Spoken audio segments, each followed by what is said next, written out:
to my channel.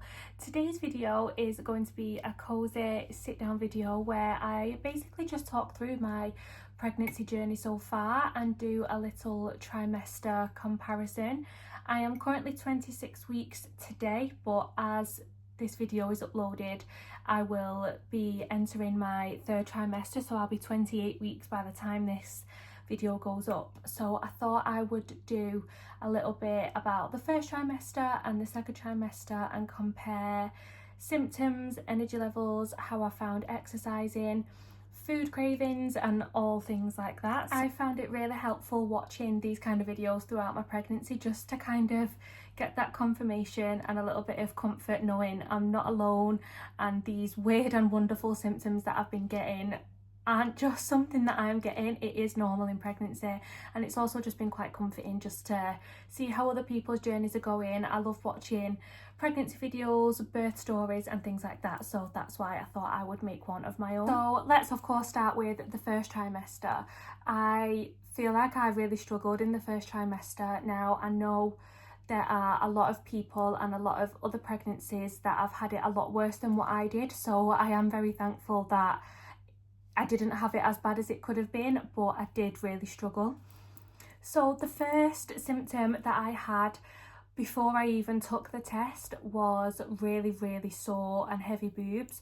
Now I was only 3 days late on my period when I actually took the test, and I did think, oh, this could just be because I'm due on my period, but that I kind of knew that that wasn't the case, because although my boobs are sometimes sore when I'm due on, it has never been to that level.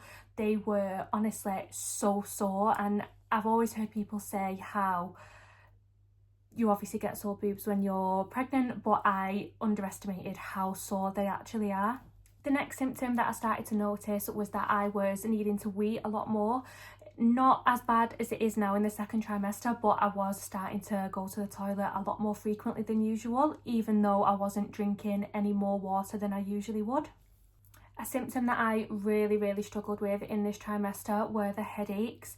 They were very hormonal headaches, you know, kind of all at the front of my face and like behind my eyes and stuff, and it would be some days like really bad. I'd wake up with one and it would be there all day until I went to sleep. I did speak to my midwife about this, of course, and the only thing I could really take was paracetamol. She did say if it does persist and start to get worse and they're just not shifting whatsoever, to contact her or the doctor, and they could have given me something stronger, but they kind of started to phase out a little bit, and paracetamol did help here and there, so I didn't need to take anything more.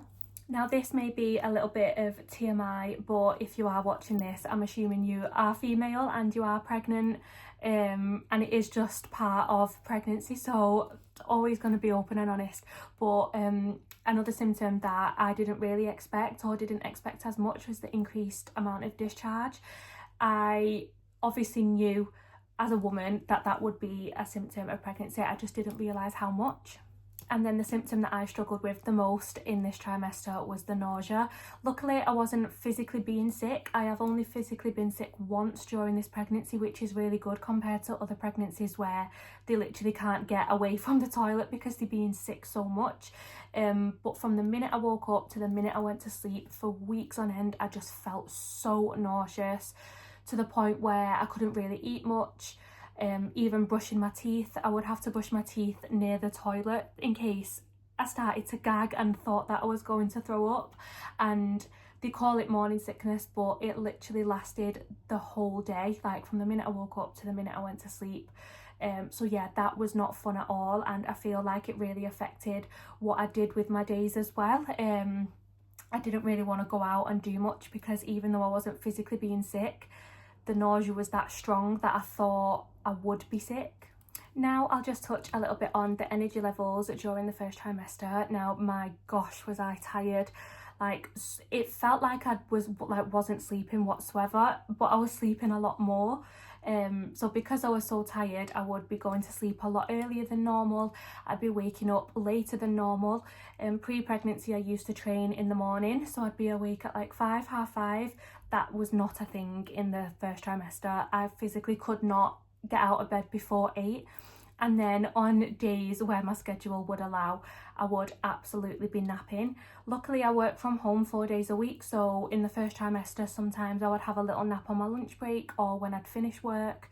And I'd literally nap like every Saturday and Sunday when it was obviously the weekend and I wasn't working, because I just could not get through the day without sleeping. Due to the tiredness and the nausea, that meant that I did absolutely no exercise during my first trimester. Now obviously, if you are a subscriber, you'll know that I'm into fitness. That's why I've got a fitness YouTube channel. I think I trained twice during the first trimester. I just, with the lack of energy and feeling so nauseous constantly, I just physically could not get myself to the gym. It was literally the last thing on my mind, and it was also playing on my mind a little bit because I was like, oh my gosh, like I feel so unhealthy. I feel like I'm just rotting away at home, like I'm not moving my body. So it was really hard to not go to the gym, but because of how bad my symptoms were, it was just something that I could not do. This will be quite an easy and quick section for me to talk about, but I wanted to touch on food aversions. Now, I know a lot of people have a little bit of a list of the things that they couldn't really eat during their first trimester. For me, it was pretty much everything. Everything knocked me sick. The thought of certain things, the smell of certain things, it was horrible. Now, I really love chicken. Like, I'm a chicken girly through and through. I couldn't even bear the thought of buying chicken breast. It literally knocked me sick. I couldn't even go to the fridge because just looking and seeing food in the fridge was just like, get it away from me, I don't want it. The only things that I could really stomach early on in pregnancy were things like toast, cereals, porridge. Some days it would be quite hard to even get those down, but I obviously had to eat something, so it was just a case of forcing myself to eat.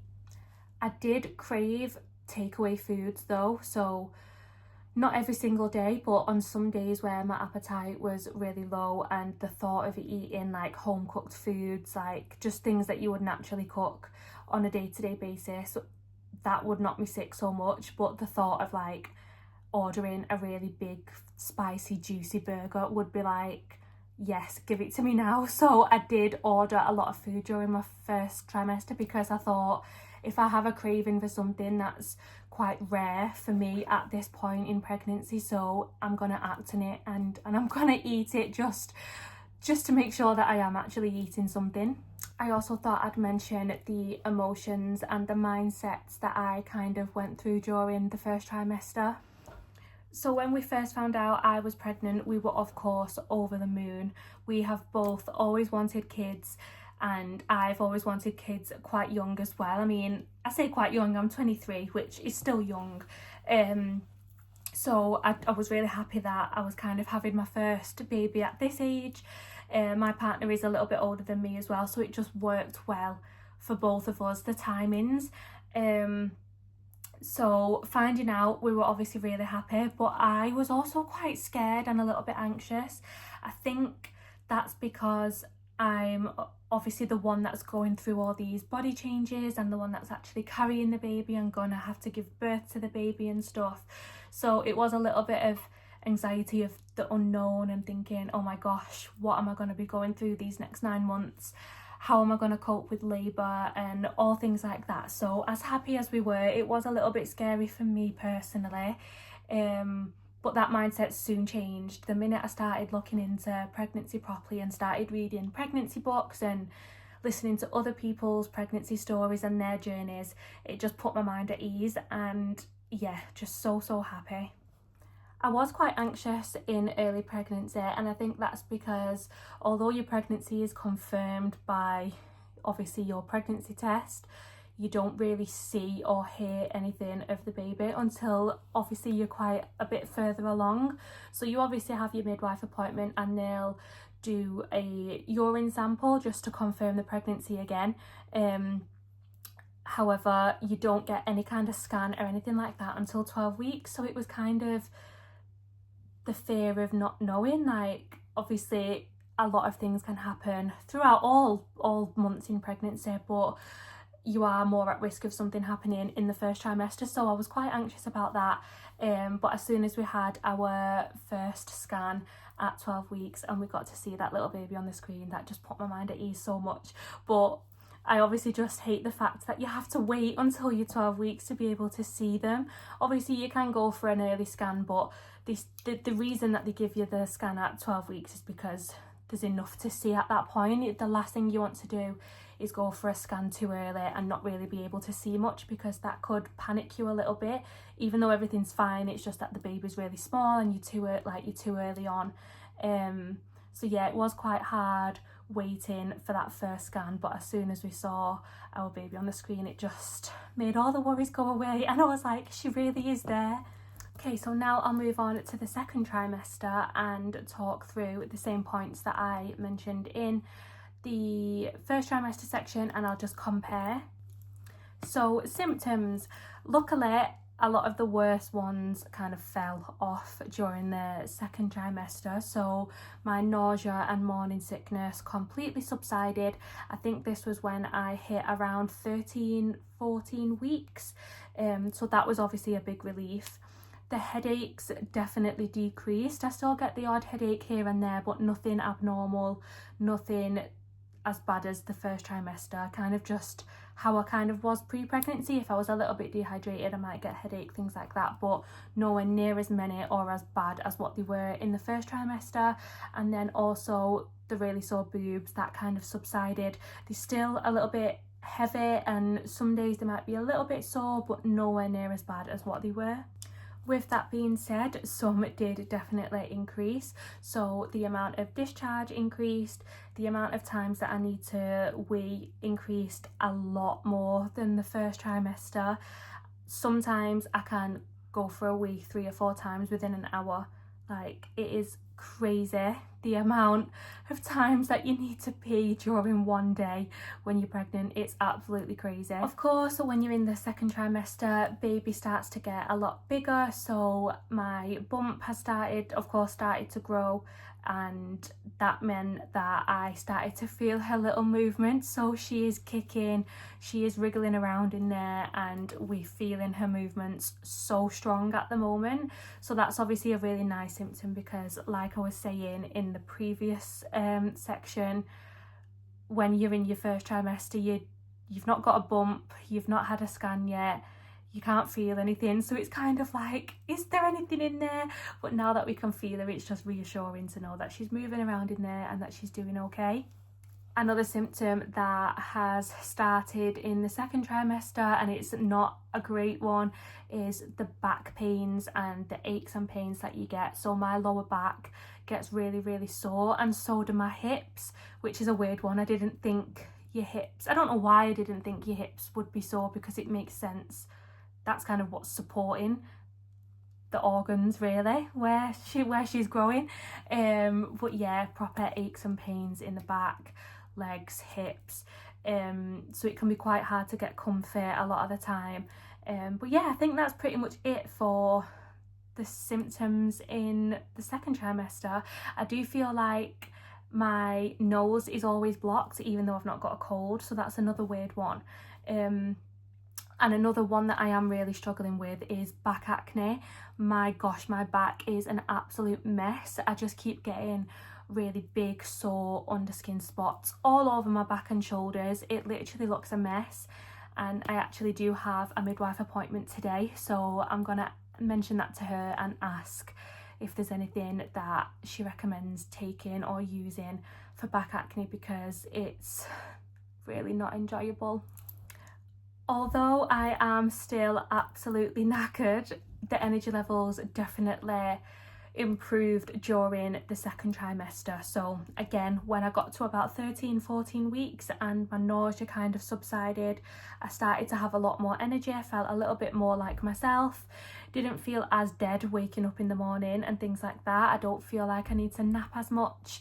Now that I am nearing the end of the second trimester, I do feel like the tiredness is creeping back in again. I had a really bad day yesterday with tiredness. Like, I just felt so just drained, like mentally and physically, and I just basically spent the whole day on the couch just napping here and there. But that's obviously because I'm nearing to the 3rd trimester now, where you obviously do become a lot more tired the bigger baby gets, but overall energy levels have been much better than the 1st trimester. I have really been struggling to sleep during this trimester as well. I do have a pregnancy pillow which has helped get comfortable somewhat, but I find it really hard to fall asleep because of the aches and pains. I'm tossing and turning trying to get into a comfortable position, and then because I need to wee so much, I'm up a lot during the night for a wee, and then I find it really hard to get back to sleep once I've been up. I also have a partner who snores like crazy. He is literally like a foghorn, so that definitely doesn't help when you're already awake and struggling to get to sleep. So I think that is probably why I do feel very tired some days, but like I said, overall much better than the 1st trimester. Exercise and movement it's improved so much. Back in the gym, back moving my body, which is great.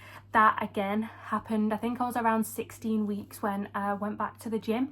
I have definitely decreased the intensity, decreased the amount of sessions that I'm doing per week, because I am carrying a baby and it's a lot, so I don't want to do something that's too demanding on my body. So I've increased the frequency and the intensity of my sessions, but I'm still able to get to the gym.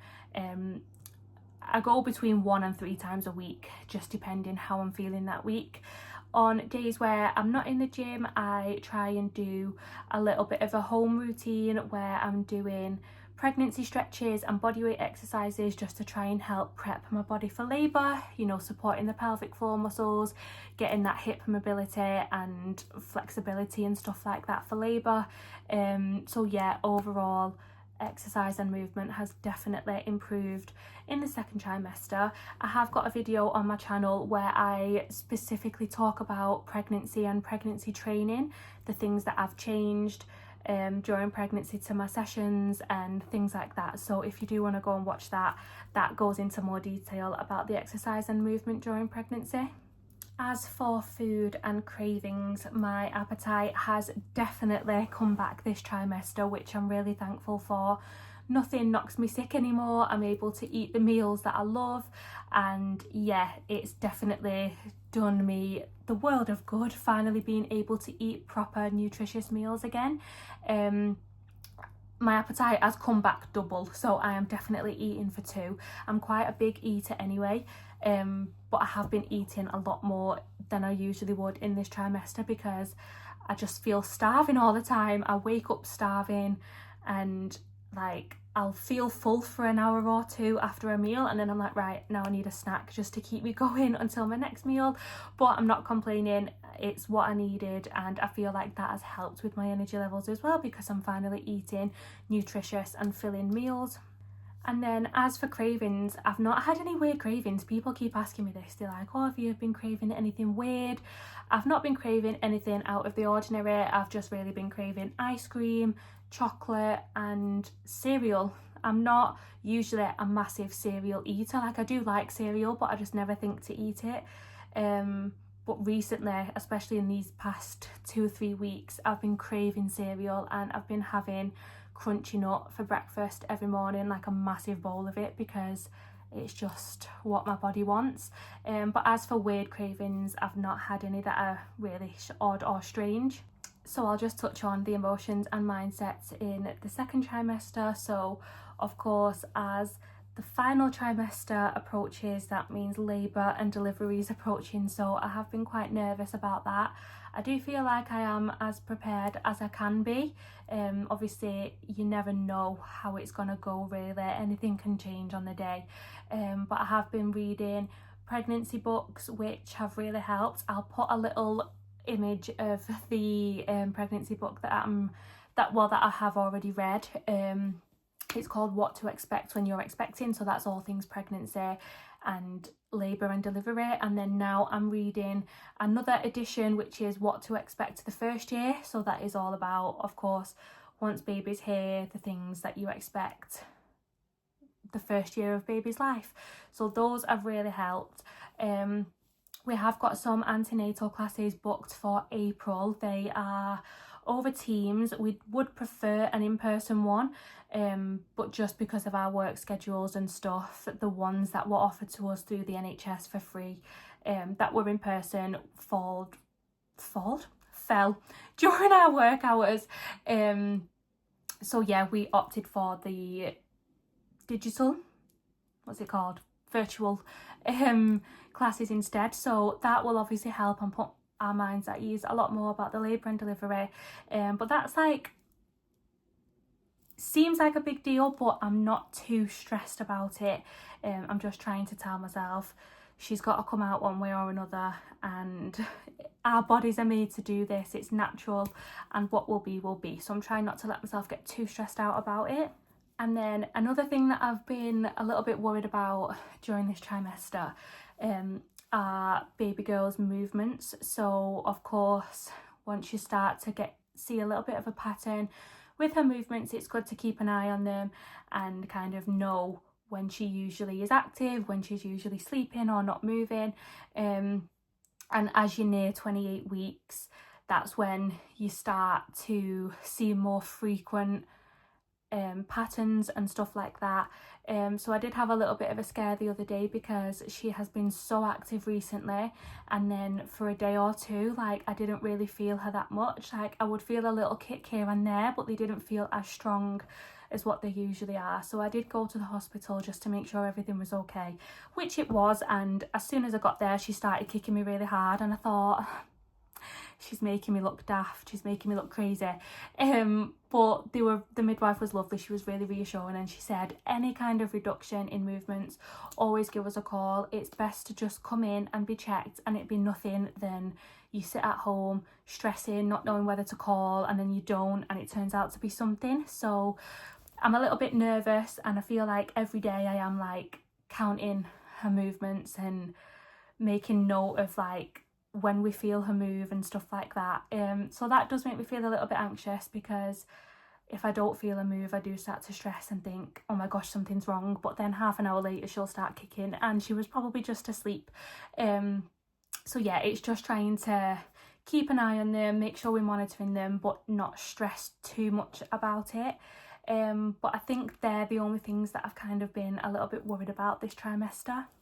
But that is everything for this video. I hope it helps. Like I say, I do really like watching YouTube videos and TikTok videos about other people's experiences and their pregnancy journeys and their birth stories.